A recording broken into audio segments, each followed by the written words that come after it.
So here's what I have to deal with. When I was, the story is, when I was 18, my grandma died, and shortly after that, my mom kicked my husband and I out.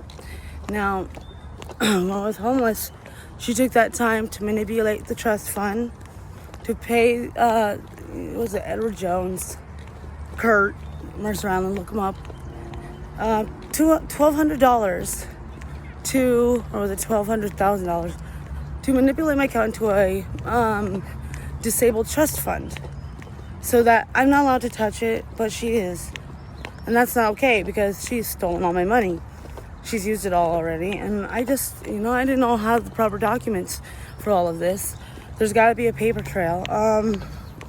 But basically, she's the one who's dished out the money, paid for all the places I've lived. But every single place I've lived has been in her name, so she would manipulate things and get me and my husband kicked out of our homes, sold the homes so she could use it for herself. Now, she always bought us a new home until this last time. Promised to help us find a new home, and then she ghosted us. So we had to live in this apartment in Campbell Run in Woodinville. And of course, because we don't have enough places to put all that stuff we had in a home, we got kicked out because we couldn't keep the deck cleaned off. Well, no, it's not that. We never had help to be able to move all these things. So now I'm trying to find a place to stay. My mom hasn't even tried to call any places so that we could stay in a mother-in-law home or anything. So now we're gonna be homeless. So we're trying to find places that we can stay in the meantime till we can find a spot to rent. But it's not looking good, so we are doing our best to make ends meet. I'm going to try to find a job again and at least pay for some hotel nights because I'm not doing the on-street thing. It's not safe. And yeah, if any of you have any kind of advice or can help me, because obviously what was mine was taken, please let me know, because we always are struggling. The longest place that we were able to even stay before she pulled that was 6 years. This time was only 2 years. So it's just like we're always on the go. We never get to stay somewhere permanent. And then it's just like, it sucks because it's like we're never going to be comfortable. I like to put my life and show it like it is, but it's not. It's never comfortable because I'm always worrying when the rug will be pulled out from underneath my feet. My husband makes him so sad, and he's trying so hard to hold on, and I don't want to lose him because he doesn't deserve this, but I also don't feel like he should have to put up with this.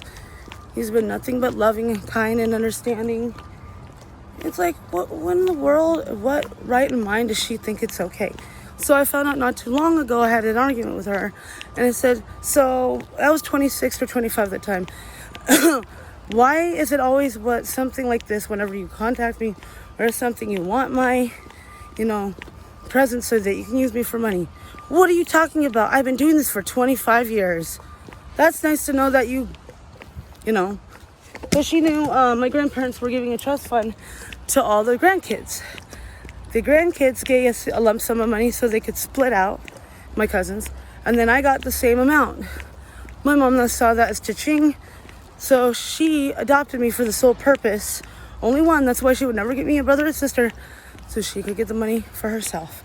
I'm not disabled. I haven't been to a doctor and a psychiatrist since I was a minor because she was able to take me to that. I haven't been on any medications, nothing. I'm 100% sober. I'm 100% level-headed.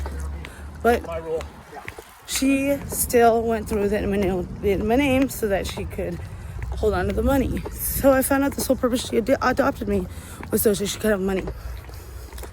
And what's funny is she was not able to have kids. That's why she adopted me. Why do you think that is? The universe knows that she would have had kids for the wrong reason. It was very unfortunate. So I'm dealing with this. Don't know what I did in my last life. It must have been horrible because this has been a very shitty life. So yeah, leave me what your opinions are. I could use some kind of positive support and advice in the comment section below. And thank you so much for supporting me.